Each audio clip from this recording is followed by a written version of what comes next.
If you thought Samsung was done announcing new phones and tablets for 2025, you'd be wrong. Here at IFA in Berlin today, Samsung has just announced the new Galaxy S25 FE along with the Galaxy Tab S11 and S11 Ultra. Now what's interesting here is that last year, Samsung launched the Plus and Ultra for the S10 series, and then now we're doing the S11 Base and Ultra, skipping out on the Plus, whereas last year we skipped out on the Base. So starting off with the Galaxy S25 FE, it is going to be available in 4 colors. We're looking at navy, jet black, white, and icy blue.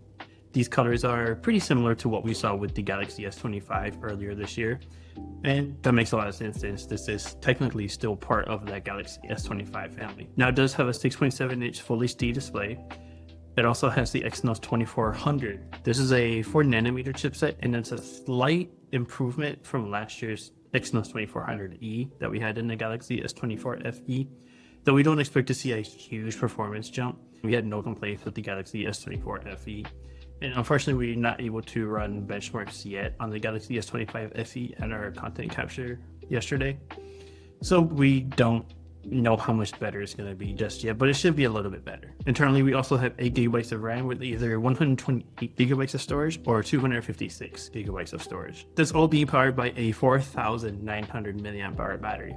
Now with this 6.7-inch display, which is going to be Full HD Plus and not Quad HD Plus, and that is a little bit more efficient processor because it's a bit slower than the Snapdragon 8 Elite for Galaxy, we should have some pretty good battery life here at this 4,900 mAh capacity.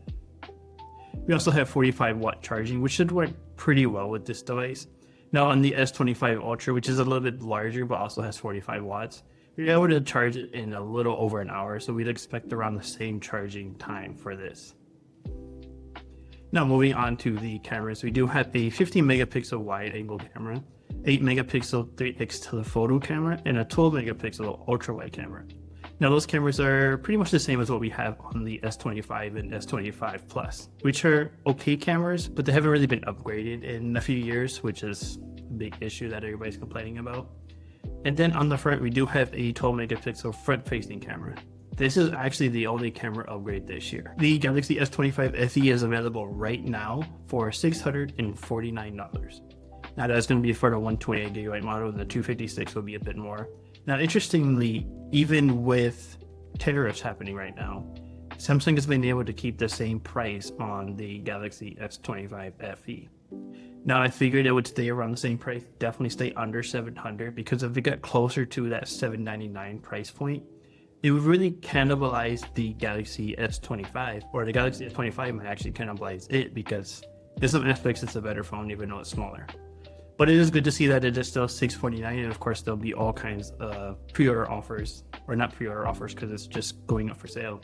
There are all kinds of trade-in deals available for the Galaxy S25 FE. Now moving on to the Galaxy Tab S11 series, we do have an 11-inch for the base model and 14.6-inch for the Ultra, which is the same as we've had for the past couple of years. Now both of these displays are going to be LTPO up to 120 Hz with dynamic AMOLED 2X displays here, although the Ultra does get that anti-reflective panel, which is really nice to have, and we kind of see why it's not on the base model. It most likely comes all the way down to price. But this could also be something that Samsung is hinting at, is that any Ultra device is going to have this anti-reflective panel, because the only other device from Samsung that has this panel is the Galaxy S25 Ultra and the S24 Ultra from last year. Now brightness is sticking at 1600 nits for peak brightness and 1000 nits for high brightness mode, and it's going to be powered by the MediaTek Dimensity 9400 Plus. It's a bit surprising because the 9500 is supposed to be announced in like 2 weeks. So it's a bit surprising that they're going with the 9400 Plus instead of delaying it a little bit and coming out with the 9500. And as far as cameras go, both of them have a 13 megapixel rear camera with the Ultra adding an 8 megapixel ultra wide. And on the front, we have 12 megapixel ultra wide for video calls like Zoom and Google Meet, etc.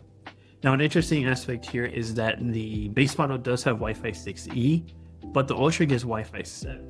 This is very interesting because it should have the same modem, so I'm guessing maybe Samsung decided to disable it on the base model to get you to upgrade to the Ultra. But in all honesty, as long as you have Wi-Fi 60, you're probably good for the next 5 years or more. Now, as far as RAM and storage goes, we have 12 gigabytes of RAM across the board here. And the base model is going to have 128, 256, and 512 gigabytes of storage. While the Ultra is going to have 256 and 512 with a 1 terabyte option that will have 16 gigabytes of RAM.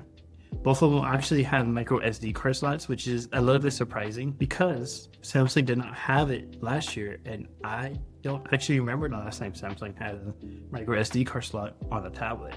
It's definitely been quite some time, except for on the Galaxy Tab A's, which those are like $100, $150 tablets. So it's a bit more expected on those type of devices. Now, something everybody's going to be wondering about is the S Pen. We've seen it kind of being killed off this year with the Galaxy S25 Ultra getting rid of the Bluetooth features of the S Pen, and then the Galaxy Z Fold 7 no longer supporting it because it's so thin now.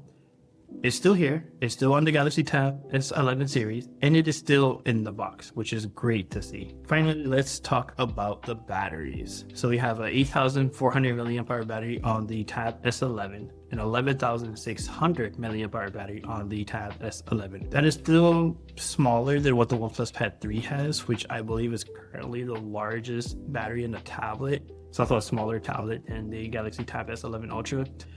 But with 11,600 milliamp hour, this should definitely get you through a day, even with that 14.6 inch display. Both of these do have 45 watt charging, and of course the battery or the charger is not included in the box, which we come to expect these days because Samsung hasn't really included it for many years now. Not just like the Galaxy S25 FE, the Galaxy Tab S11 series is available starting right now. It'll be available in gray and silver, and the Galaxy Tab S11 will start at $799, with the S11 Ultra at $1199. It's sticking with the same price as we had last year, and I believe the last couple of years too. That's a little bit not true, because last year we did not have the base model, we had the Plus, which started at $999. So technically, by Samsung ditching the Plus model this year, they are lowering the entry cost to the Galaxy Tab S11 series, which is a pretty nice thing to see. And I think having the Plus and Ultra were kind of redundant because they were kind of almost the same size. So now having the base model and then the Ultra, you've got about 3.6 inches screen size difference. So that's the Galaxy S25 FE and the Galaxy Tab S11 series. This is announced today at IFA, and of course we're going to have a whole lot more content coming from IFA this week. So make sure you stay tuned to AndroidHeadlines.com as well as our YouTube channel here. And make sure to like, comment, and subscribe if you enjoyed this video, and we'll see you next time.